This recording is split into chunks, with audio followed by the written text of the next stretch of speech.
जय जिनेन्द्र सर। जय जिनेन्द्र।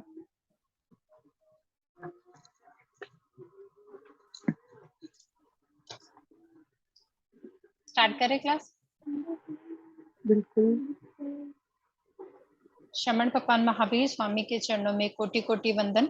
जन जन आस्था के केंद्र आचार्य प्रवर 1008 श्री विजयराज जी महाराज साहब के चरणों में कोटि कोटि नमन एवं चरित्र आत्माओं के चरणों में कोटि कोटि नमन। प्राज्ञ जागरण मंगल क्लास 2 में आप सबको मेरा सादर जय जिनेन्द्र। हम क्लास शुरू करेंगे उससे पहले ज्ञान का पाठ बोल लेंगे।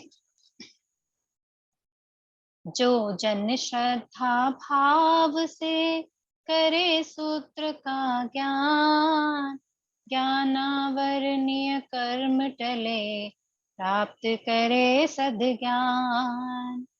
तेरा ज्ञान अनंत है मुझे ज्ञान की प्यास, केवल ज्ञानी मैं बनूं यही है अंतिम आस। केवल दर्शी मैं बनूं यही है अंतिम आस। इन्हीं शुभ भावनाओं के साथ जो भी मैंने गुरु भगवंतों से गुरुजनों से सीखा है वही आपके सामने रखने का प्रयास कर रही हूँ।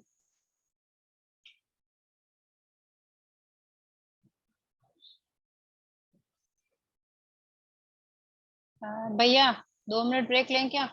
वेट कर लें? ठीक है।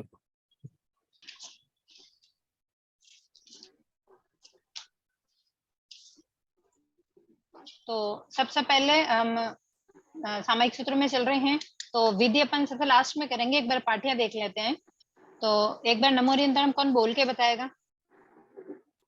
एक बार शुद्धि चेक करेंगे इसलिए। मैं बोलूं? जी। नमो अरियंतानम, नमो सिद्धानम, नमो आयर्यानम, नमो उवझायानम, नमो लोये सव साहुनम, ऐसो पंच नमोकारो सव पाव पनाशनो, मंगलानंच सवेसिम पड़मम हवाई मंगलम। Okay okay done. तो एक बार अर्थ कर लें मैं क्या? हाँ ठीक है। आपके पास पीडीएफ है? हाँ है। ओके। नहीं तो बुक सामयिक प्रतिक्रमण की तो बुक भी मिल ही जाएगी ना? है बुक है, सब कुछ है। ओके। नमो पहले किया हुआ है ना अर्थ? हाँ किया हुआ है, एक्चुअली भूल गई हूँ। हाँ कोई बात नहीं, एक रिवाइज करेंगे तो क्या कि रिपीट हो जाएगा। और अपन क्या हाँ, अगर लर्न है पहले से तो क्या एक बार करते फिर अपन आगे चल पड़ेंगे, और नहीं है तो फिर क्या कि थोड़ा स्लो स्लो चलेंगे। कहने का मतलब ये था। ओके। ठीक है। नमो अरिहंताणम का मतलब है अरिहंत भगवान को नमस्कार हो। नमो सिद्धाणम सिद्ध भगवान को नमस्कार हो। नमो आयर्याणम आचार्य भगवान को नमस्कार हो। नमो उवच्छायणम उपाध्याय जी महाराज को नमस्कार हो। नमो लोये सव्य सावणम, नमो यानी नमस्कार हो, लोये यानी लोक में, सव्य सावणम सभी साधु जी महाराज को, मतलब कि नमो लोये सव्य सावणम सभी साधु जी महाराज को, लोक के जितने भी साधु संत सबको नमस्कार हो। ऐसो पंच नमोकारो, ये जो 5 परमेश्वरी को किया गया नमस्कार है, सव्व पाव प्रणाशनो सभी पापों का नाश करने वाला है। मतलब ये जो 5 पंच परमेश्वरी है वो सभी पापों का नाश करती है। मंगलानम च, मंगलानम यानी मंगल, मतलब सभी मंगलों में प्रथम मंगल है। क्या चीज सबसे प्रथम मंगल है? नवकार मंत्र। नवकार मंत्र, ठीक है ना? तो अभी जैसे इसका भावार्थ है, अरिहंतों को नमस्कार, सिद्धों को नमस्कार, आचार्यों को नमस्कार, उपाध्यायों को नमस्कार, मानव लोक में विद्यमान समस्त साधुओं को नमस्कार। पर उपयुक्त 5 परमेश्वरी महान आत्माओं को किया हुआ यह नमस्कार सब प्रकार से पापों को पूर्णतः नाश करने वाला और विश्व में सर्व मंगलों में प्रथम मंगल है। तो जैसे अगर अपने को पूछा जाए कि भाई ये प्रथम मंगल क्या है, तो नमस्कार सूत्र प्रथम मंगल है। यस ठीक है, आगे चले। हाँ ओके। तिक्खुतो आयाहीनम पयाहीनम करेमी वंदामी नमम सामी सक्कारेमी सम्मानेमी कल्याणम मंगलम देवयम चेयम पजवा सामी मत एण वंदामी। अर्थ सही है, शुद्धिकरण नहीं है ना? हाँ चलेगा, हाँ आगे चलो। हाँ, आगे ओके। चलिए। तिक्कुतो यानी 3 बार। 3 बार। आयाहीनम दाहिनी ओर से, मतलब दक्षिणा बोलते हैं, अदक्षिणा, हम्म।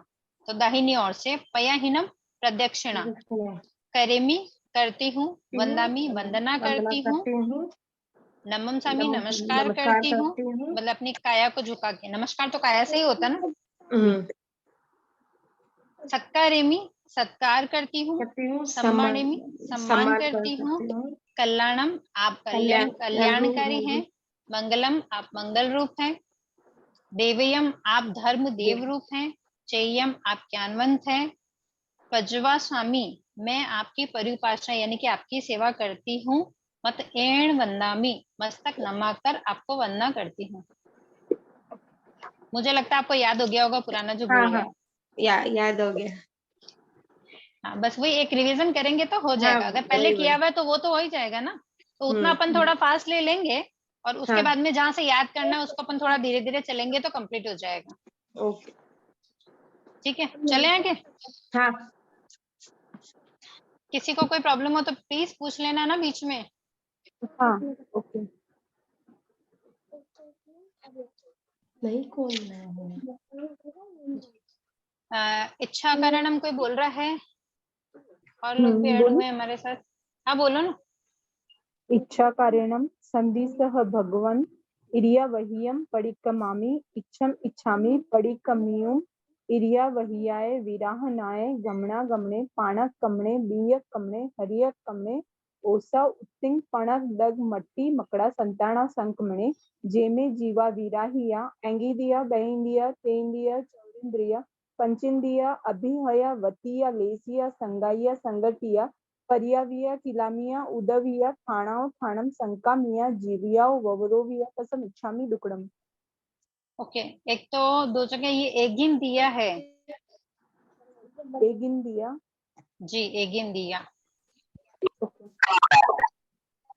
ठीक है ना?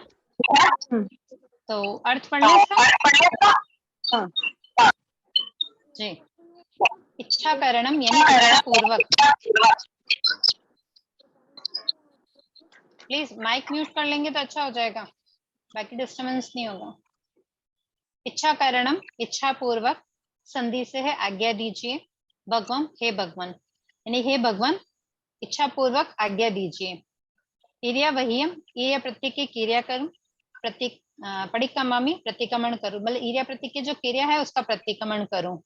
तो मतलब भगवान गुरुदेव जब आज्ञा दे तब ये करते हैं अपन। इच्छम इच्छामि आज्ञा प्रमाण है, इच्छा करती हूँ। परिक्रमेउम प्रतिक्रमण करने की। विराहणाए विराधना से, गमना गमने आने जाने में। पाणक कमने किसी बीज प्राणी को दबाया हो। बियक कमने किसी बीज को दबाया हो। हरियक कमने हरी वनस्पति को दबाया हो। ओसा यानी कि ओस, उत्तिंग कीड़ी आदि का बिल। पर्णक 5 रंग की काई यानी कि लीलन फूलन। डक कच्चा पानी। मट्टी यानी सचेत मिट्टी। मकड़ा संताना यानी कि मकड़ी का जाल। संकमणे कुचला हो। मैं मैंने। जो जे यानी जो। जीवा यानी जीव। विराहिया पीड़ित किया हो। कौन से जीवों को पीड़ित किया हो? तो एक इंद्रिया, एक इंद्रिय वाले। बे इंद्रिया, 2 इंद्रिय वाले। ते इंद्रिया, 3 इंद्रिय वाले। चौ इंद्रिया, 4 इंद्रिय वाले। पंचेंद्रिया, 5 इंद्रिय वाले। मतलब इनमें से किसी भी जीव को अगर कष्ट पहुंचाया हो तो। अभी हया सम्मुख आते हुए को हना हो, मतलब जो हमने 5 इंद्रिय जीव बोले हैं वो किस तरह हमने उनको कष्ट पहुंचाया उसके बारे में। अभी आया सम्मुख आते हुए को हना हो। बतिया धूल आदि से ढका हो। लेसिया परस्पर मसला हो। संघा या इकट्ठा किया हो। संगठिया छुआ हो। परिया विया परिताप यानी कि उनको कष्ट पहुंचाया हो। किला मिया किलामना उपजाई हो, यानी किलामना का मतलब वो मृत तुल्य क्यों, मतलब अपन ने ना ध्यान नहीं रहा हो और ना मतलब उनको ऐसी दशा में हो कि वो एकदम मरने जैसी स्थिति में आ गए हो। उदय या हैरान या भयभीत किया हो। ठाणा हो ठाणम एक स्थान से उठाकर दूसरे स्थान पर रखा हो। संकामिया रखा हो। जीव्या हो जीवन से वव्रव्या रहित किया हो। तस्मिच्छामि दुक्कडम उसका पाप मेरे लिए निष्फल हो। समझ में आया?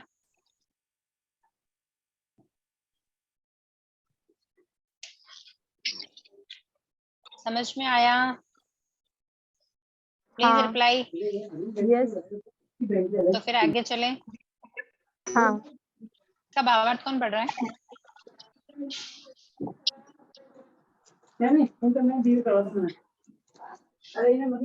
चल एक बार इसका भावार्थ बता देती हूँ। वर्ड्स के मीनिंग्स आएंगे एग्जाम में, ये थोड़ा सा ध्यान रखेंगे क्योंकि अपने को वर्ड टू वर्ड एक बार अर्थ करना है, ताकि क्या समझ में आएगा। क्योंकि हम जब इस पाठी को बोलते हैं तब उस पाठी से हमें ये तो पता पड़े कि सिर्फ हम मुंह से बोल रहे हैं या हमारे अंतर मन में वो चीज चल रही है कि इस पाठी का मतलब क्या है या इसका भावार्थ क्या आता है। ठीक है ना? तो इसका भावार्थ कह रहा है, भगवान आप आज्ञा दें जिससे कि मैं ईर्या प्रतीक की क्रिया का प्रतिक्रमण करूं। मैं ईर्या प्रतीक की प्रतिक्रमण करता हुआ मार्ग में चलते हुए अथवा संयम धर्म पालन करते हुए लापरवाही तथा असावधानी के कारण किसी भी जीव को किसी भी प्रकार की विराधना अर्थात हिंसा हुई हो तो उस पाप से निवृत्त होना चाहता हूँ। स्वाध्याय आदि के लिए उपाश्रय में बाहर जाने में और फिर लौट कर उपाश्रय आने में अथवा मार्ग में कहीं गमनागमन करते हुए प्राणियों को पैरों के नीचे या किसी अन्य प्रकार से कुचला हो, सचित जो गेहूं आदि किसी भी तरह के बीजों को कुचला हो, घास अंकुरित आदि को रहित वनस्पति से मसला हो, दबाया हो, तो मेरा यह सब अतिचार जन्य पाप मिथ्या निष्फल हो तथा एकेंद्रिय, बेंद्रिय, तेंद्रिय, चौरंद्रिय तथा पंचेंद्रिय तक किसी भी जीव की विराधना हिंसा की हो, सामने आए हुए को रोका हो, धूल आदि से ढका हो, जमीन या आपस में मसला हो, एकत्रित करके ऊपर ढेर किया हो, असावधानी से कलेश जनक रीति से छुआ हो, परिताप यानी दुखित किया हो, थकाया हो, हैरान किया हो एवं जगह से दूसरी जगह बदला हो, जीवन से रहित किया हो, तो मेरा पाप निष्फल हो। ओके सा?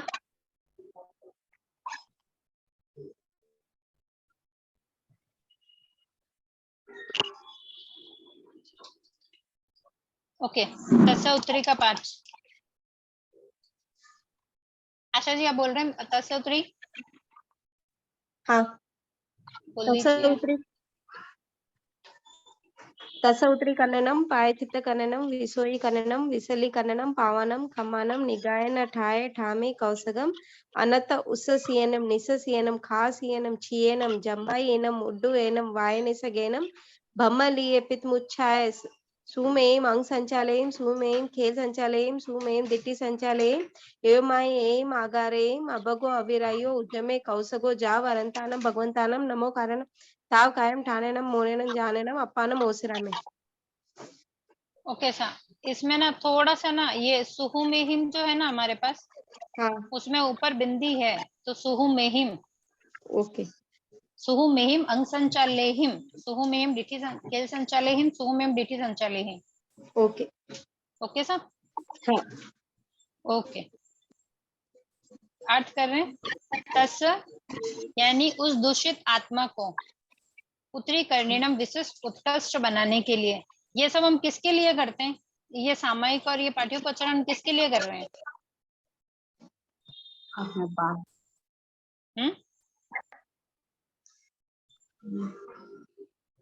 अपनी आत्मा को शुद्ध बनाने के लिए, क्योंकि हम प्रतिक्रमण अपनी आत्मा की शुद्धि के लिए करते हैं, शरीर की शुद्धि के लिए नहीं करते हैं।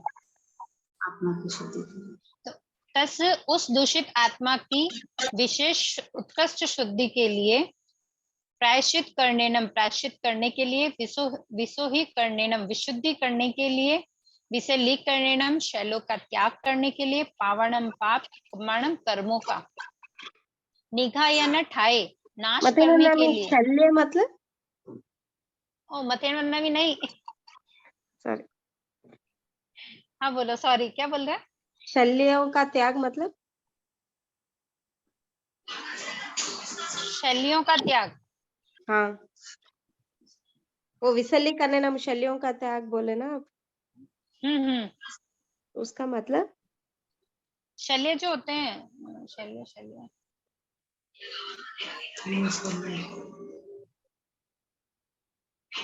शल्य का मतलब शायद कुछ औजार, जैसे हम नाइफ और ये सब यूज करते हैं शायद।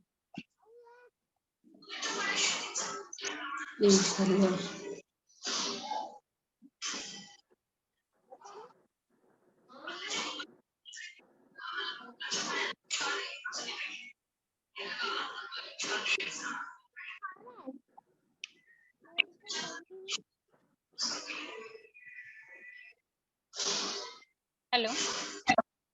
मैं इसको मतलब इसकी पूरी डेफिनेशन आपको बाद में बताऊं, चलेगा? मैंने टिक किया है। ठीक है। ठीक है ना? शायद इसका हाँ। मतलब शल्य मतलब शायद औजार होगा, जैसे हम इसे यूज करते हैं ना हमारे क्या चीज? कुकिंग में आता है। शल्य मतलब तो औजार होता है। नहीं, यहाँ औजार नहीं है। शल्य मतलब अपने जो, क्योंकि ये एक्चुअल में ये जो पार्ट है ये हाँ। आत्मा की शुद्धि के लिए है, और शल्य का मतलब एक्चुअल प्रॉपर वर्ड जो मुंह पे नहीं आ रहा है, इसलिए बोल रही हूँ। प्रॉपर वर्ड मैं बाद में ओके। बताती हूँ आपको। हाँ। क्योंकि ये ना अभी जैसे मन वचन काया, जैसे कषाय का और वो होता है ना, उसमें है ये। यहाँ शस्त्र का यूज नहीं आता है। ओके। एक्चुअल प्रॉपर वर्ड बताना है मुझे आपको, लेकिन वो मुंह पर नहीं आ रहा है, तो मैं प्रॉपर वर्ड बाद में बताती हूँ आपको, है ना? ठीक है। पावनम पाप कम्मणम, कर्मों का निघायन ठाए नाश करने के लिए कौसगम कायोत्सर्ग ठामी करती हूँ। अनर्थ आगे कहे जाने वाले आगारों से अतिरिक्त शेष व्यापारों का त्याग करती हूँ। मतलब जो आगार हम तसौत्री का जो पाठ हम बोलते हैं, वो आगार जो अपन ध्यान करते हैं उससे पहले बोला जाता है, पहली बात।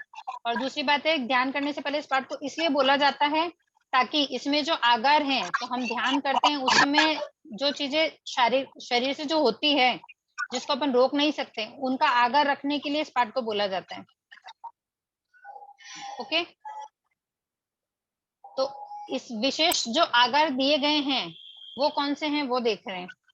उसे सीयणम श्वास, निससीयन सांस लेना, निससीयनम सांस छोड़ना, खासीयणम खांसी आना, छीयणम छींक आना, जम्बयणम उबासी आना, उड्डुयणम डकार आना, वाइनी सगेनम अधोवायु आना, बम लिए चक्कर आना, पित्त मुच्छाए पित्त विकार की मूर्छा आना, सुहु में अंग संचाले हिम सूक्ष्म मतलब अंग का थोड़ा सा संचार, खेल संचाले हिम कफ का संचार, सुहु में डिठी संचाले हिम दृष्टि का संचार, एवमय एहिम इत्यादि आगारेहिम आगारों से मैं यानी मेरा कौशल कार्योत्सर्ग अभगो अभगन अविराहित विराजित खुश हो।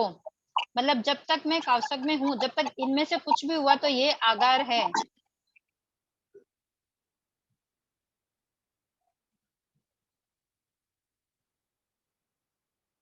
जाव यानी जब तक अरिहंताणम, जब तक अरिहंताणम भगवंताणम नमो कैरणम, यानी कि अरिहंत भगवान को नमस्कार करके कायसक न पालूं, तब तक एक स्थान से, ठाणेनम एक स्थान यानी कि स्थिर रहकर, मौनेनम मौन रहकर, झाणेनम ध्यानस्थ रहकर, अपाणम यानी कि अपने शरीर को पाप कर्मों से अलग करती हूँ। जब हम ध्यान करते हैं तो ध्यान से पहले हमेशा तत्सूत्री की पाठी बोलते हैं, क्योंकि ये इसका दूसरा नाम है आत्मशुद्धि सूत्र।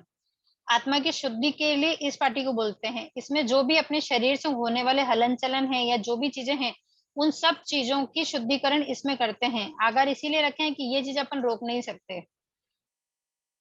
Okay sir?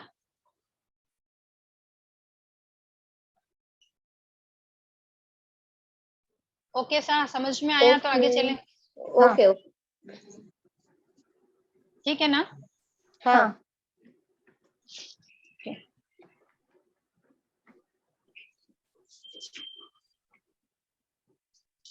शल्य का मतलब माया निदान और मिथ्या दर्शन शल्य, अच्छा। उनका त्याग। ओके सर, तो लोकस में चले हम या फिर दूसरा लेवें विषय? जैसे सबको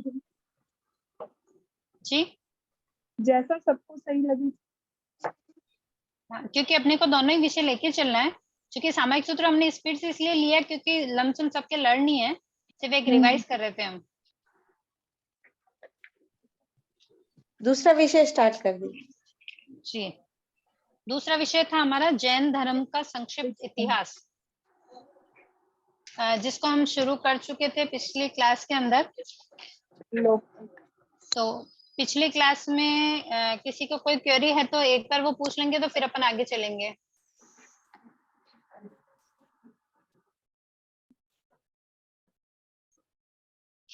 पिछली क्लास में अगर किसी को कोई क्वेरी है तो प्लीज पूछ लो, फिर आगे चलते हैं। चले आगे। हाँ। तो हम जो पढ़ रहे थे वो था आर्य। हम आर्य काल चक्र के बारे में जान रहे थे। तो काल चक्र के बारे में एक बार शुरू से वापस बता रही हूँ। काल पूरा एक काल चक्र होता है जिसमें 12 आरे होते हैं। 12 आरों में छह विभाग होते हैं। तो 6 उत्सर्पणी काल के आरे होते हैं और 6 अवसर्पणी काल के आरे होते हैं। तो हम जिस आरे में अभी हैं वो आरा कौन सा है? पांचवा। ओके, मतलब सॉरी, उत्सर्पणी और अवसर्पणी जो 2 आरे बताए मैंने, उसमें से हम कौन से, मतलब 2 विभाग जो किए ना, उसमें से हम अवसर्पणी काल के कौन से आरे में हैं? पांचवे आरे में। पांचवे आरे का नाम क्या है? काल के पांचवे आरे में। हाँ जी, ओके। मेरी आवाज नहीं आ रही आपको? आ रही है ना? सुखमा दुखमा है शायद। Okay sorry. नहीं, नहीं, पांचवा आरा दुखमा ही है। दुखमा जी। तो एक शॉर्ट बता रही हूँ। अवसर्पणी काल के जो 6 आरे हैं, पहला आरा है सुषमा सुषमा, यानी कि वहां पर सुख ही सुख था। दूसरा आरा है सुषमा, यानी कि वहां सुख ही था, मतलब जो पहले आरे में जितना सुख था ना, वो उसकी न्यूनता आई, मतलब वो थोड़े कम होते गए और धीरे धीरे अवसर्पणी काल में नीचे की तरफ उसका वर्ण रंग गंध सब बदल जाते हैं, मतलब थोड़ा कम हो जाता है, जो क्वालिटी होती है वो धीरे धीरे कम होने लगती है। ठीक है। फिर तीसरा आ रहा है सुषम दुष्मा, यानी कि वहां सुख ज्यादा है और दुख कम है। चौथा आ रहा था दुखम सुखम, यानी कि दुख ज्यादा है और सुख कम है। और पांचवा आ रहा दुखम, जिसमें हम हैं तो हमें पता ही है कि पांचवा आ रहा क्या है। और छठा है दुखम दुखम दुष्म दुष्मा, यानी कि छठे आरे में तो इतने दुख है कि अगर इसकी कल्पना भी करेंगे तो सोचेंगे कि हमें छठे आरे में जाना ही नहीं है। ठीक है सर?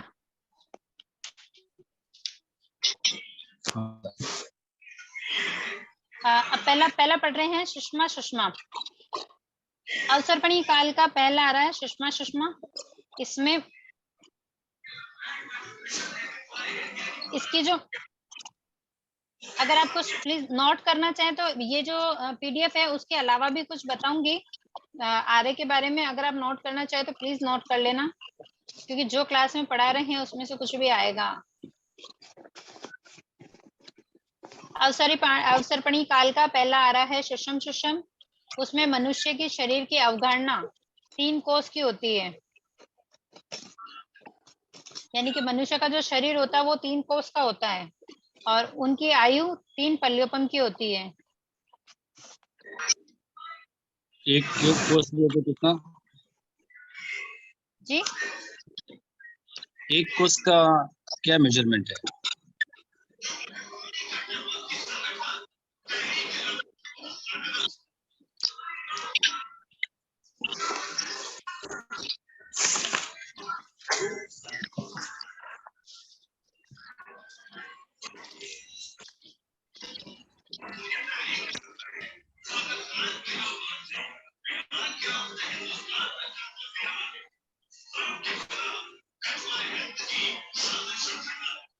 प्लीज माइक म्यूट कर लीजिए, और डिस्टर्ब हो रहा है।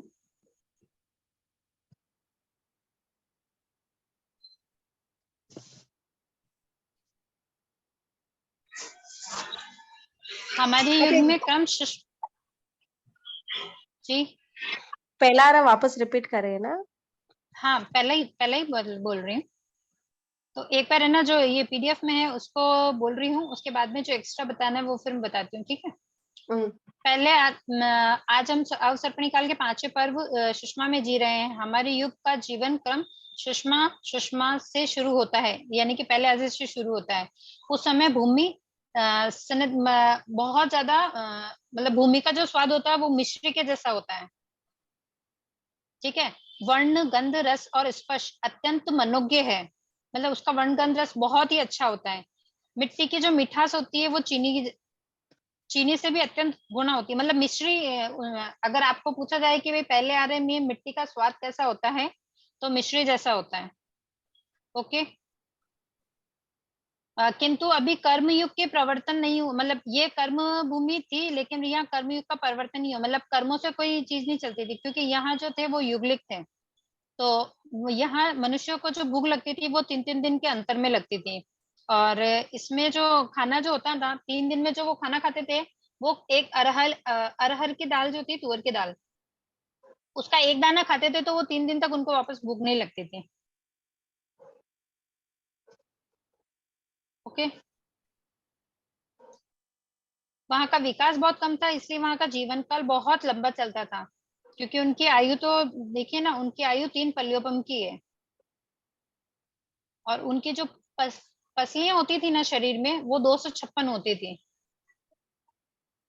क्योंकि उनका जो शरीर होता है वो समचतुर संस्थान और व्रज ऋषभ नारद जैसा होता था। ये जो 3 कोष की जो बात हुई है उसको लमसम इस समय अगर हम समझे इसको, तो जैसे मुंबई में अगर 7 माले की बिल्डिंग अगर देखी हो तो लमसम उतनी ऊंचाई उसकी होती है, मतलब। और इस पहले आर्य में मनुष्य एकदम है ना रूपमान और सरल स्वभावी होता था, क्योंकि यहाँ युगल ही पैदा होते थे और युगल की ही मृत्यु होती थी, मतलब एक साथ ही पैदा होते थे। वही स्त्री पुरुष आगे एक कपल को वापस जन्म देते थे और वो एक साथ ही मरते थे। और इनमें युगलिक की खास बात ये थी कि ये साथ पैदा होते थे, पूरे टाइम मतलब भाई बहन जैसा ही रिश्ता इनका होता था। लेकिन कुछ मोहिनी कर्म का तीव्र उदय जब होता था, तब जो यौन संबंध बनता था उसमें नारी गर्भ धारण करती थी और है ना तब एक युगल वापस पैदा होता था। लेकिन ये कब होता था ये कब होता था कि जब युगल पुरुष और स्त्री के 6 महीने शेष रहते थे, मतलब उनका जो आयु था ना 3 पल्योपम का, उसके अंदर 6 महीने जब शेष रहते थे, तब वो एक जोड़े को वापस जन्म देते थे। और उसके बाद उनकी 49 दिन तक उनका लालन पोषण करते थे, मतलब उस समय में 49 दिन, यानी कि 49 डेज में ही बच्चे इतने समझदार और है ना मतलब हो जाते, समझदार स्वावलंबी हो जाते थे कि अपना काम खुद से ही करते थे। ओके। और जब उनके माता पिता मतलब जब बच्चे स्वावलंबी हो जाते थे, तब उनके माता पिता को एक को छींक आती थी और एक को उबासी आती थी, जम्बाई आती थी, और दोनों एक ही साथ काल करते थे, क्योंकि युगलिक साथ ही पैदा होते हैं और साथ ही मरते हैं। और वो जब काल करते थे तो वो मरकर नियमा पहली और दूसरी देवलोक में ही जाते हैं। युगलिक मरकर हमेशा पहली पहली पहली दूसरी देवलोक में ही जाते हैं। और जब उनकी मृत्यु हो जाती थी तो उनका जो शरीर होता था, तो अधिष्ठा देव युगल के मृतक शरीर को क्षीर समुद्र में ले जाकर विसर्जित करते थे, क्योंकि पहले तो अग्नि थी नहीं, तो जलाने होता ही नहीं था, इसलिए उनको क्षीर समुद्र में ले जाकर विसर्जित कर देते थे। और इस आर्य आर्य का जो समय था वो था 4 कोड़ाकोड़ी सागरपम का। ओके। मतलब कुछ विशेष चीजें थी जो मैंने इसमें बताई है, आप नोट कर लें, और नहीं है तो मैं पिक भी डाल दूंगी ग्रुप में अगर जरूरत लगेगी आप लोगों को तो। तो जैसा आप बोलोगे वैसा। एक क्वेश्चन है मेरी क्वेरी इसमें। हाँ सर। युगलिक काल करके नियमा पहले और दूसरे देव में ही पैदा होते हैं, तो ये अनुत्तर विमान में पैदा होते हैं या फिर कौन से देवलोक में पैदा होते हैं? युगलिक मरकर नियमा पहले और दूसरे देवलोक में ही जाते हैं। हाँ, दूसरे पहले में भी जाते हैं, मतलब अनुत्तर विमान में जाते हैं या फिर कोई और देव का, मतलब ये भवनपति देव या वैनवंतर देव? नहीं, वाणवंतर भवनपति नहीं, ऊपर वाले देवलोक 12 देवलोक हैं, उसमें से पहले दूसरे देवलोक में जाते हैं। अच्छा, तो अनुत्तर विमान में जाते हैं? नहीं, अनुत्तर विमान में नहीं जाते? नहीं, अनुत्तर विमान तो और ऊपर होता है ना। हाँ, और ऊपर 12 देवलोक के बाद में और जो आते देवलोक उनमें होता है अनुत्तर विमान। ओके ओके, ठीक, thank you. Okay sir.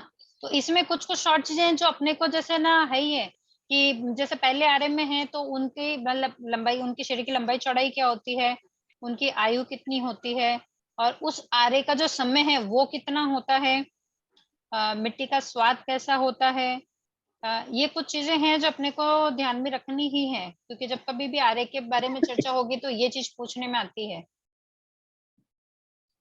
Okay सा। दूसरा आ रहा सुषमा। 3 कोड़ा कोडी सागरपम का दूसरा सुखमय आरब क्षमा, मतलब पहला कौन, कितने कोड़ा कोडी सागरपम का था समय, आर्य का समय? 4 कोड़ा कोड़ी, और दूसरा 3 कोड़ा कोड़ी सागरपम जी। तो इस मतलब ये जो अवसर्पणी काल जो हम पढ़ रहे हैं, ये धीरे धीरे न्यूनतम होता जा रहा है, अवनति की तरफ जा रहा है। और जो उत्सर्पणी काल था वो मतलब उन्नति की ओर जाता है। उसकी हर चीज मतलब इसमें अवसर्पणी काल में हर चीज घटेगी और उसमें हर चीज बढ़ेगी। ठीक है ना। तो अपन अवसर्पणी काल पढ़ रहे हैं और अपन भी अवसर्पण काल में ही हैं, तो ये चीज अपने लिए घट ही रही है मतलब। ठीक है। तो दूसरे आर्य के अंदर उस 3 कोड़ा कोड़ी सागरपम का समय है और उनकी अवगणना घटकर कितनी हो जाती है, पहले कितनी थी 3 कोस की, अब उनकी अवगणना घटकर हो गई 2 कोस की।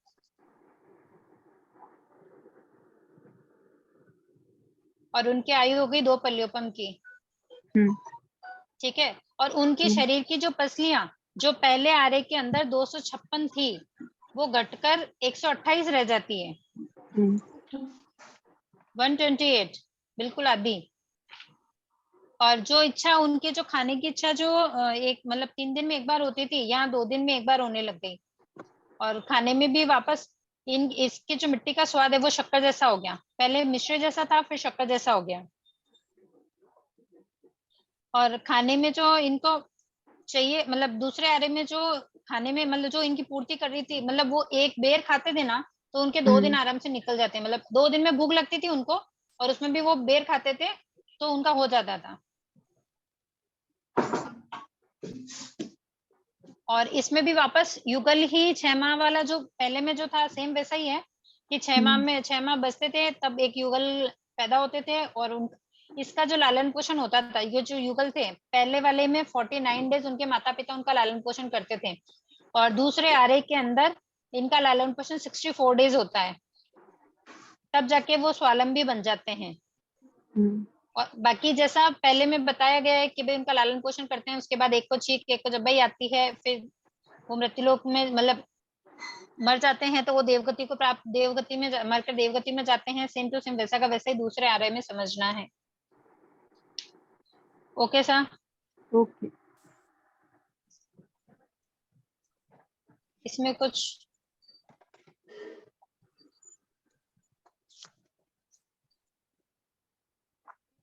पूछना है, कुछ है तो?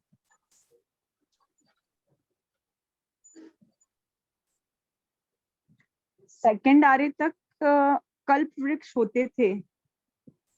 थर्ड आर्य तक कल्प वृक्ष होते हैं। थर्ड आर्य तक थर्ड में आधे आरा जो चलेगा ना उसमें कल्प वृक्ष होगा, क्योंकि इनमें ना पहले और दूसरे आर्य में इनकी पूर्ति कल्प वृक्ष 10 कल्प वृक्ष थे उन्हीं के द्वारा होती थी। इसलिए वहाँ कुछ कर्म भूमि नहीं थी ना, क्योंकि वहां सब कल्प वृक्ष जो मांगा वो कल्प वृक्ष से पूरा होता था, मिल जाता था। तो वहां कुछ करने की जरूरत नहीं पड़ती थी। तो ना लड़ाई झगड़े कुछ भी वहां ऐसा कुछ था ही नहीं। वो जैसे जैसे इसमें न्यूनता आएगी वैसे वैसे आगे ये सब चीजें बढ़ेगी। हाँ। तो पहले दूसरे और तीसरे के आधे तक कल्प वृक्ष होता है, लेकिन धीरे धीरे जब उसकी न्यूनता खत्म होती जाएगी तब फिर है ना असी मसी कृषि के व्यापार और ये सब शुरू हो जाएंगे। ठीक है, 2 तक कंप्लीट। तीसरा ले लें। हाँ। तीसरे आर्य का समय है 2 कोड़ा कोड़ी सागरपम का। इसका नाम है सुषमा दुखम, यानी कि सुख ज्यादा है और दुख कम है। और इसका समय है 2 कोड़ा कोड़ी सागरपम का। इसमें दुख की अल्पता है और दूसरे आर्य के अपेक्षा में इसका वर्ण गंध रस स्पर्श में मतलब वो नीचे घटती जाती है, मतलब उसकी जो भी चीज होती है कम मतलब कम होती जाती है। और इसकी अवगणना है 1 कोष की, पहले की थी 3 फिर 2 और अब 1, मतलब उसकी हाइट भी घट रही है, उसका आयुष्य भी घट रहा है और आयुष्य भी है उसका 1 पल्योपम का। और उनकी जो पसलियां हैं वो कितनी रह जाती है? 64। क्योंकि वो आधी से आधी होती चली जाती है। और वापस वैसे ही कि मृत्यु के 6 महीने पहले एक युगल को पैदा करते हैं, लेकिन उस युगल का लालन पोषण करने में उनको 79 डेज लगते हैं। पहले में 49 डेज लगते थे, सेकंड में 64 डेज लगे और इसमें 79 डेज लगे। और बाकी जैसा भी अपन ने फर्स्ट आरे में जो पढ़ा है कि भाई वो मरकर देवगति में जाते हैं, युगल को चीख और जम्बई ऐसे आते हैं, वही सब सेम टू सेम वैसा का वैसा ही है। इसमें जो ये 3 आरे हैं, इसमें मतलब इंसान जो मनुष्य होते हैं वो तो युगल होते हैं, लेकिन इसमें तिर्यंश भी युगल ही होते हैं। तो यहाँ युगलिक केवल धर्म ही रहता है, बाकी कुछ नहीं होता है यहाँ पे, क्योंकि यहाँ वेर नहीं होती, ईर्ष्या, जरा मतलब बुढ़ापा नहीं आता है, रोग नहीं होता है, लोग कुरूप भी नहीं होते हैं, वो मतलब क्या बोलते हैं ना, अपंग भी नहीं होते हैं और सुखी भोगते हैं। मतलब तो उसके अंदर क्या कि इसमें तिर्यंश भी पूरा युगल धर्म ही चलता है इसके अंदर, जिसमें अपन जो धर्म और वो कर रहे हैं वो वहां है ही नहीं, धर्म के उपासक वहां नहीं है, धर्म के जो कहने वाले हैं वो सब भी वहां पर नहीं है। ओके से यहाँ तक आया? मेरा एक प्रश्न है जी। कोस का मेजरमेंट कितना रहता है? किसका? कोस बोल रहे थे ना आप पहले, कोस? आरे में 3 कोस का रहता है, सेकंड 2 कोस का रहता है। हाँ, कोस का मेजरमेंट कितना? कोस का प्रॉपर मेजरमेंट अगर देख के बताएंगे तो चलेगा ना? हेलो? हाँ, कोई बात नहीं। क्योंकि एक्चुअल में क्या है, ये पल्योपम है या कोस है, इनकी क्या है कि जो डेफिनेशन है ना वो सिर्फ मतलब बताई गई है अपने को, लेकिन वो सिर्फ कि एक अनुमान कह सकते हैं कि भाई भगवान ने ऐसा कहा है। मुझे जहाँ तक जानकारी, कोस यानी 1.6 किलोमीटर हो सकता है, अंदाजा लगाया अनुमान भी होता है, रॉन्ग भी हो सकता 3 किलोमीटर? है। 1.6 किलोमीटर एक कोस यानी 1.6 किलोमीटर 12 हाथ। हाँ, कुछ एक्चुअल में क्या हमने हाथ से ही जाना था कि भाई 4 हाथ का कुछ एक कोस होता है। नहीं, 4 हाथ का तो 3 एक हाथ धनुष 4 होता है, 4 हाथ का एक धनुष होता है, वो जी कितने के भी हाथ के वापस कोस है मेरे को आइडिया नहीं पता, इसको तो जानकारी होना है मेरे को। जी सर, ये एक्चुअल में ना अब आने वाली क्लास में आपको ये कोस वाली पल्योपम सागरोपम ये जो भी है ना उसकी प्रॉपर डेफिनेशन में बताती हूँ आपको। ठीक है, ओके। अब इसमें जो तीसरा आरा है, जो भी आपने पूछा था स्वीटी जी ने कि भाई तीसरे आरे के मतलब ये तीसरा आरा है तो ये कब तक चल रहा है, ये युगलिक का कब तक है? तो ये युगलिक का जो चला, ये आरे की लमसम 66 लाख करोड़, 66,000 करोड़, 66 लाख 66,000 6666 सागरोपम बीत जाने के बाद, यानी कि हमारी जो ये समय सारणी थी ना 2 कोड़ा कोड़ी सागरोपम का, उसमें से इतना समय जब बीत गया, वो समय बीत जाने के बाद क्या है कि कल्पवृक्ष से पूर्ति नहीं होती थी, इस कारण से युगलिक भी परस्पर लड़ने झगड़ने लग जाते थे। और वो सब करने के लिए वहां उस समय 15 कुलकरों की उत्पत्ति होती है। और कुलकर क्या करते हैं, भैया जो अपने अपने समय के जो प्रभावशाली होते हैं, प्रतापशाली होते हैं, पुरुष जो होते हैं, वे तत्कालीन समाज और व्यवस्था में मर्यादा पुरुष कहलाते हैं। मतलब वो जैसा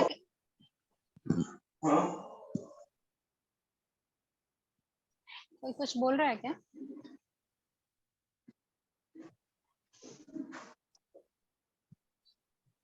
असंख्यात वर्षों के बाद नए युग का प्रारंभ हुआ, यौगिक व्यवस्था धीरे धीरे टूटने लगी, दूसरी कोई व्यवस्था अभी जन्म नहीं पा रही थी।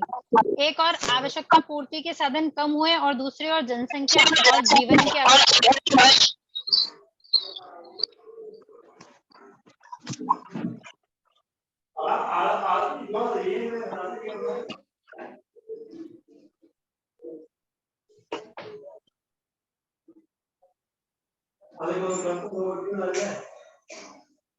प्लीज अपना माइक म्यूट कर लीजिए ना।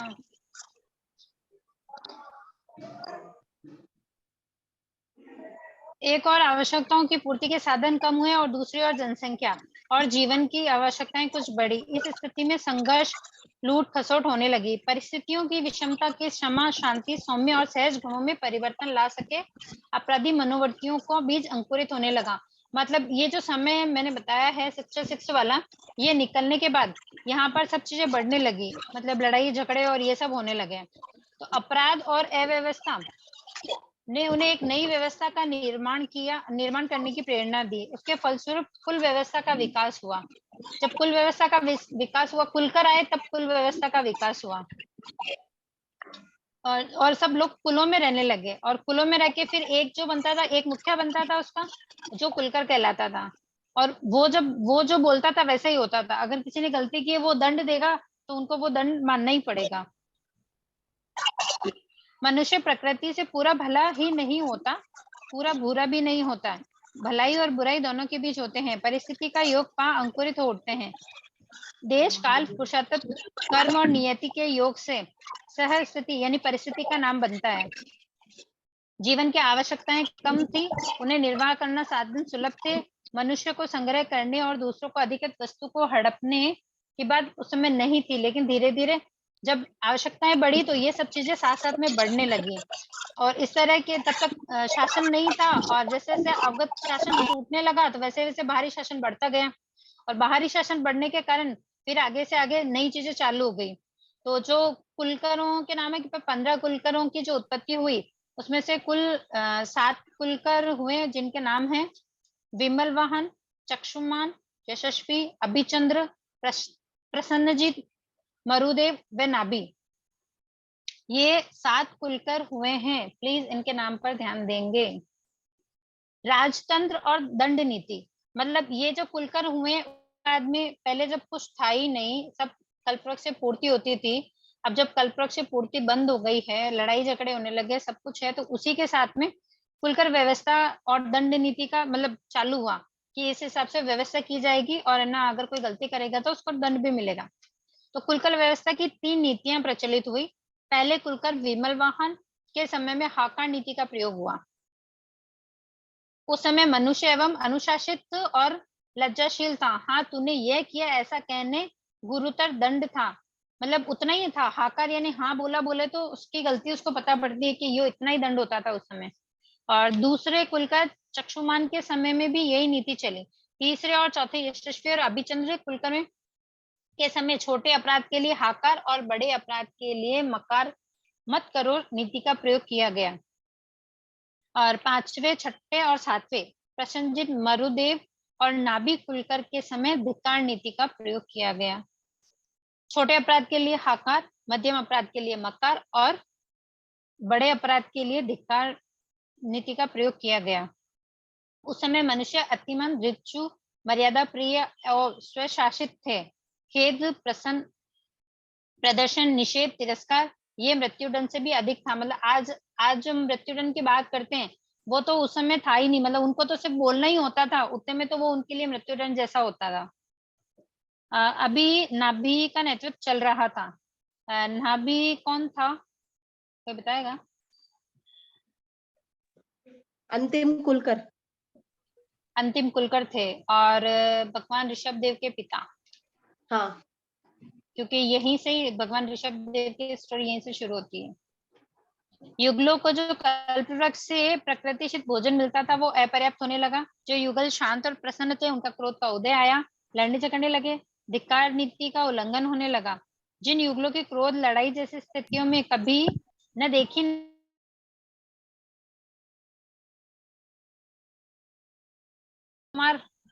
भगवान ऋषभ देव और मर्यादा के उल्लंघन में उन्नत स्थिति से निवेदन किया, तो ऋषभ ने कहा इस स्थिति को नियंत्रण पाने के लिए एक राजा की आवश्यकता है। जो राजा की जो नीतियां चली ना कि राजा कब से कहां से थे, तो ये भगवान ऋषभ देव के समय से शुरू हुआ है। तीसरे आर्य का लंबा समय निकल गया, थोड़ा समय बाकी था, तब भगवान ऋषभ देव का जन्म हुआ। और सबसे पहले राजा ऋषभ देव भगवान ही बने थे। राजा कौन है, युगलों ने पूछा। मतलब युगलों ने पूछा कि राजा कौन है, राजा क्या करेंगे, तो भगवान ऋषभ तो ऋषभ देव ने कार्य समझाया कि भाई शक्ति है केंद्रित की कल्पना उन्हें दी। युगलों को बताया सर्वाधिक समर्थ है, आप ही हमारे राजा है। युगलों को जब समझाया कि भाई राजा कौन होता है या क्या करता है, तो युगलों ने क्या कहा कि भाई आप ही हमारे राजा हो। तब ऋषभदेव ने बोला कि नहीं, मेरे पिताजी नाभि है, आप उनके पास जाइए और उनसे याचना कीजिए, तो वो आपको राजा देंगे, कि मतलब राजा की घोषणा तो वही करेंगे। तो वे चले गए, नाभि को सारी बात से परिचित करवाया, तो नाभि राजा ने क्या किया, ऋषभदेव को राजा घोषित कर दिया। और युगल भी सब खुश हो गए, क्योंकि वो तो यही चाह रहे थे कि भाई राजा ऋषभ ही बने। और फिर ऋषभ का राज्याभिषेक हुआ। उन्होंने राज्य संचालन के साथ ही नगर बसाया, एक बहुत विशाल नगर की स्थापना की, और उस नगर का नाम रखा अयोध्या, विनीता अयोध्या नगरी। ऋषभ प्रथम राजा थे, शेष जनता प्रजा बन गई, अपनी संतान का भांति पालन करने लगे, गांव और नगरों का निर्माण हुआ, लोग अरण्यवास से भट भवनवासी बन गए। ऋषभ की क्रांतिकारी और जन्मजात प्रतिभा से लोग नए युग के निर्माण की ओर चल पड़े, जिन्होंने राज्य की समृद्धि के लिए गायों, घोड़ों और हाथियों का संग्रह चालू कर दिया। पहले ऐसा कुछ करते नहीं थे, सब अपनी अपनी जगह ही थे जब कल्पवृक्ष से पूर्ति हो रही थी, लेकिन अब जब धीरे धीरे अपनी पूर्ति के लिए साधनों की जरूरत पड़ी, तो उन्होंने गाय, घोड़ों को, हाथियों का, उन सब का संग्रह करना चालू कर दिया। असाधु लोगों पर शासन और साधु लोगों की सुरक्षा में उन्होंने अपना मंत्रिमंडल बनाया। चोरी, लूट खसोट न हो, नागरिक जीवन व्यवस्थित जिए, इनके लिए उन्हें आरक्षण दल भी स्थापित किया गया। और राज्य की शक्तियों की जो चुनौतियां थी, उसके लिए उन्होंने चतुरित सेना व सेनापतियों की व्यवस्था की। मतलब जो सेनाएं थी, सेनापतियों की व्यवस्थाएं थी, ये सब भगवान ऋषभ देव के आने के बाद ही शुरू हुई थी। और तीसरे आर्य के समाप्ति से पहले भगवान ऋषभ देव का जो जन्म हुआ, वो जो तीसरा आर्य समाप्त होने वाला था, उसका जो समय बचा 84 लाख 3 वर्ष 8.5 वर्ष 8 माह, ये जब समय शेष रहा था तीसरा आर्य कंप्लीट होने के लिए, उस समय भगवान ऋषभ देव का जन्म हुआ था। और उसके बाद ही ये जितनी भी घटनाएं अभी मैंने आपको बताई, वो सब उसके बाद ही हुई थी। तो वहीं पे भगवान ऋषभ देव ने उनको सारी कलाएं, बेहतर कलाएं, स्त्रियों की 64 कलाएं, ये सब उन्होंने ही सिखाई। अब उन्होंने जो 4 दंड नीति का जो था, वो है परिभाषक। पहली नीति थी परिभाषक, इसका मतलब है थोड़े समय के लिए नजरबंद करना, क्रोध पूर्वक शब्दों में अपराधी हूं यहीं बैठ जाओ का आदेश देना। मतलब पहले दंड इतना ही था कि भाई इतना कह दे, पहले नजरबंद कर लिया कि भाई क्रोध से बोला कि भाई यहीं बैठ जाओ, इसका मतलब वो उनके लिए दंड था। दूसरा है मंडली बंद, यानी कि नजरबंद करना, नियमित क्षेत्र से बाहर न जाने का आदेश देना। पहला था थोड़े समय के लिए नजरबंद करना, और दूसरा है कि भाई नजरबंद कर लिया कि आपको इस क्षेत्र के बाहर जाना ही नहीं है। तीसरा है बंधन का प्रयोग करना, यानी किसी चीज से बांध के रखना। और चौथा है घात, यानी कि डंडे का प्रयोग करना। औषधि और व्याधि की प्रतिकारी माना जाता है, वैसे ही दंड अपराध के प्रतिकार माना जाने लगा।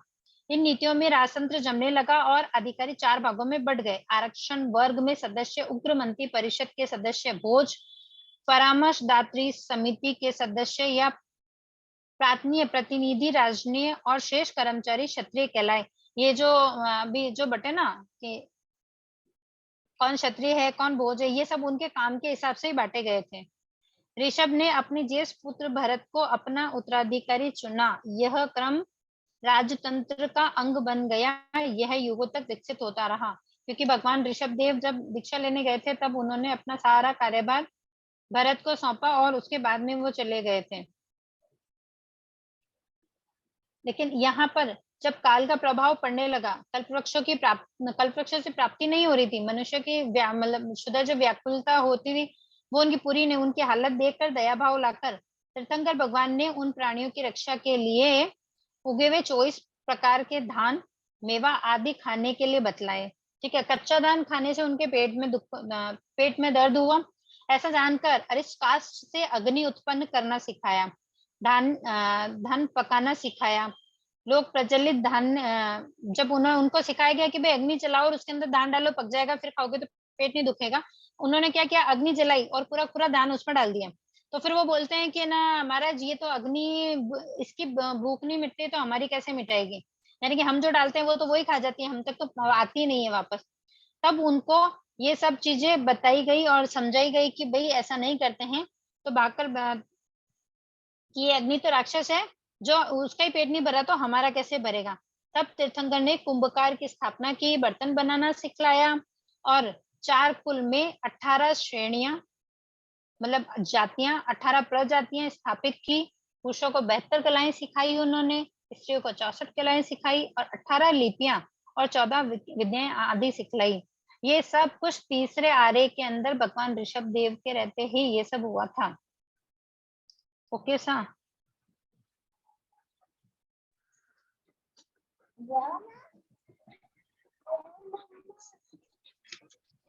ओके सा ओके। अब इसके जो आगे का जो है तीसरे आर्य के अंदर की जो ये विवाह पद्धति है या कैसे आगे क्या हुआ था, ये सब नेक्स्ट क्लास में करेंगे या थोड़ी सी और ले लें में? नेक्स्ट क्लास में लो जैसे सब। अच्छा, मैं एक आप लोगों से ये पूछना चाह रही हूँ कि आप लोगों को ये टाइम सूटेबल है क्या? प्लीज रिप्लाई करना।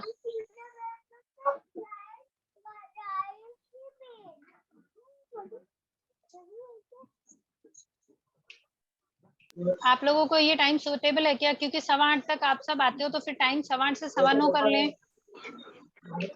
बेटर रहेगा। 8:15 से 9:15 कर लें।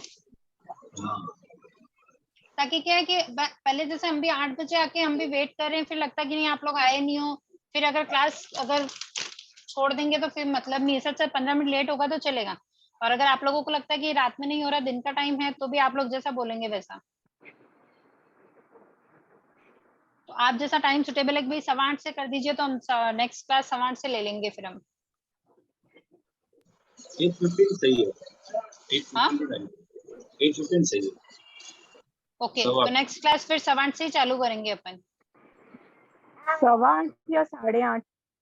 8:15 8:30 जैसा आप लोग बोलोगे, मुझे कोई प्रॉब्लम नहीं। जैसा आप लोगों की सुविधा होगी वैसे करेंगे। 8:15 8:30 जैसा भी।